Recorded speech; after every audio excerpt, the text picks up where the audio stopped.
नमस्कार दोस्तों, और इस खास विश्लेषण में आप सभी का स्वागत है। आज हम बिना किसी देरी के सीधे एक बेहद गंभीर मुद्दे पर बात करने जा रहे हैं।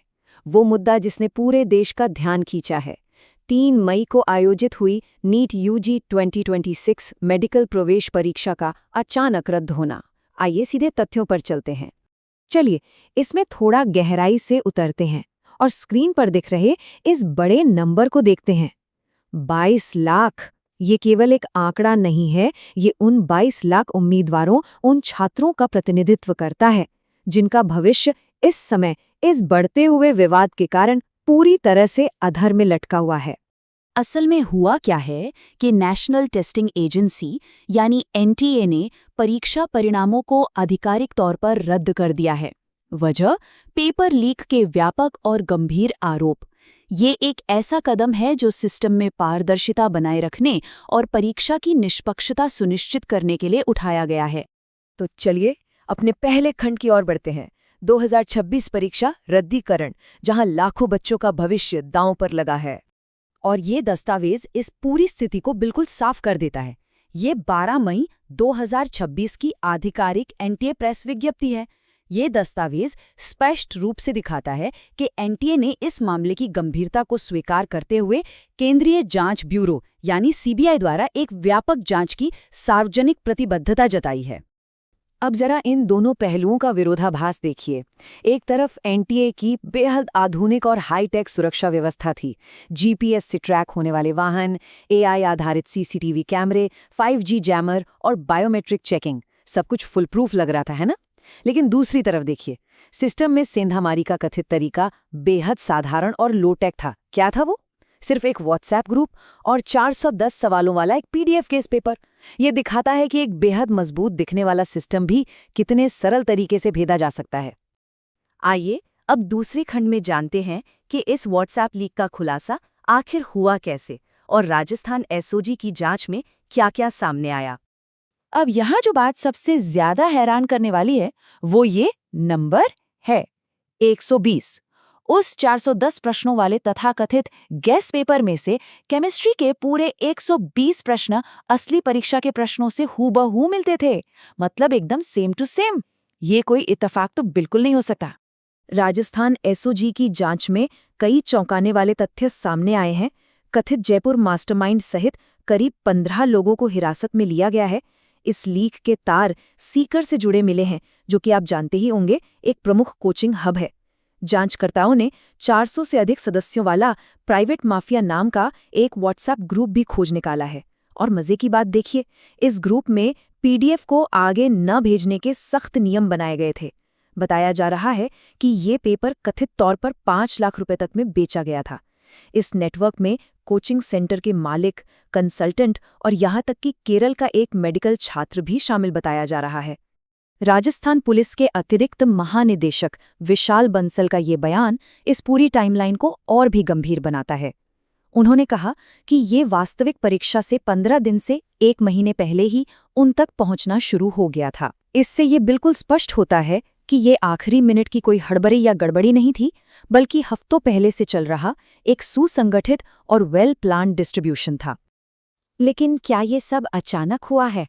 चलिए तीसरे खंड में चलते हैं और इस संकट को घोटालों के एक पूरे दशक के नजरिए से देखते हैं।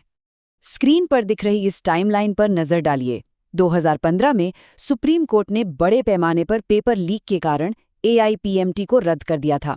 फिर 2020 और 2021 का दौर आया, जहां परीक्षा में किसी और को बिठाने वाले सॉल्वर गैंग और बायोमेट्रिक धोखाधड़ी सामने आई।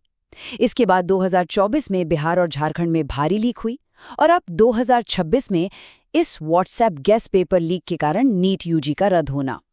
पिछले 11 वर्षों में आप देख सकते हैं कि धोखाधड़ी के तरीके फिजिकल प्रॉक्सी से लेकर अब डिजिटल डिस्ट्रीब्यूशन तक कैसे विकसित हुए हैं। अब आगे बढ़ते हैं और देखते हैं कि ये पूरी कड़ी कैसे जुड़ती है। 2024 के उस भारी घोटाले ने एनटीए की विश्वसनीयता को कैसे तोड़ा था, ये समझना जरूरी है। उस साल लीक के तार हजारीबाग के एक स्कूल के स्ट्रांग रूम से जुड़े थे। पेपर 30 से 50 लाख रुपए में बेचे गए और नतीजा 67 छात्रों ने 720 में से पूरे 720 का परफेक्ट स्कोर हासिल किया। इसके बाद एनटीए प्रमुख को हटा दिया गया और 150 से अधिक एमबीबीएस छात्रों पर कड़ी कार्रवाई हुई। असल में 2024 की इसी घोटाले ने उस अविश्वास की नींव रखी जो हम 2026 में देख रहे हैं। तो आइए इसी से जुड़े अपने चौथे खंड को समझते हैं, 2024 के ग्रेस मार्क्स, जिसने इस संकट को और गहरा कर दिया था। यहाँ ग्रेस मार्क्स को समझना बहुत महत्वपूर्ण है। असल में ये एक नॉर्मलाइजेशन फॉर्मूले के जरिए दिए गए अतिरिक्त अंक है जो उन उम्मीदवारों को दिए जाते हैं जिनका परीक्षा के दौरान किसी प्रशासनिक देरी की वजह से समय नष्ट हो जाता है। लेकिन हुआ क्या? इसी टेक्निकल और पॉलिसी मुद्दे के कारण 720 में से 718 और 719 जैसे गणितीय रूप से असंभव स्कोर सामने आ गए। और इस समस्या को कैसे सुलझाया गया, इसका स्टेप बाय स्टेप प्रोसेस देखिए। शुरुआत में एनटीए ने 1563 उम्मीदवारों को ग्रेस मार्क्स दिए, लेकिन इसके बाद इन बढ़े हुए अंकों और परीक्षा के निष्पक्षता को लेकर भारी सार्वजनिक विरोध हुआ। मामला आगे बढ़ा और अंततः सुप्रीम कोर्ट के हस्तक्षेप के बाद सरकार को ये अंक वापस लेने पड़े। प्रभावित छात्रों को ये विकल्प दिया गया कि या तो वे रीटेस्ट दें या फिर अपने बिना ग्रेस वाले मूल अंकों को ही स्वीकार कर लें। इस फैसले के कारण टॉप रैंकर्स की संख्या 67 से गिरकर 61 हो गई और सिस्टम पर से लोगों का भरोसा और डगमगा गया। अब 5वें खंड पर आते हैं और उस सबसे अहम सवाल का जवाब जानते हैं, उम्मीदवारों के लिए अगले कदम क्या हैं? अब आगे क्या होगा? इन मुश्किल घड़ियों में छात्रों की चिंताओं को दूर करने के लिए एनटीए ने कुछ आधिकारिक निर्देश जारी किए हैं। राहत की बात यह है कि परीक्षा फिर से आयोजित की जाएगी, जिसकी तारीखें जल्द ही घोषित की जाएंगी। आपको कोई नया रजिस्ट्रेशन करने की जरूरत नहीं है और ना ही कोई अतिरिक्त शुल्क लिया जाएगा। आपका पिछला रजिस्ट्रेशन, उम्मीदवारी और परीक्षा केंद्र पूरी तरह से सेफ और मान्य रहेंगे। और इस बीच सीबीआई एक व्यापक जांच के लिए इस पूरे मामले को अपने हाथ में ले रही है। तो यहाँ सबसे ज़रूरी बात यह है कि हम एनटीए की इस साफ सलाह पर ध्यान दें, केवल आधिकारिक चैनलों पर भरोसा करें और असत्यापित रिपोर्टों को नज़रअंदाज करें। ये समय सोशल मीडिया पर फैल रही अफवाहों और शोर शराबे से बचने का है। अपना पूरा फोकस सिर्फ अपनी पढ़ाई और सरकार की तरफ से आने वाले ऑफिशियल अपडेट्स पर ही रखिए। इस पूरे विश्लेषण के अंत में एक ऐसा सवाल है जो हम सबको सोचने पर मजबूर करता है। क्या भारत का परीक्षा बुनियादी ढांचा वास्तव में उन लाखों छात्रों के भविष्य को सुरक्षित रखने में संरचनात्मक रूप से सक्षम है जो अपना सब कुछ दांव पर लगाते हैं? राष्ट्रीय स्तर की इन परीक्षाओं में लोगों का विश्वास फिर से बहाल करने के लिए हमें किस तरह के प्रणालीगत सुधारों की आवश्यकता है? आप इस बारे में जरूर सोचिएगा। इस विश्लेषक वीडियो से जुड़ने के लिए आप सभी का बहुत बहुत धन्यवाद।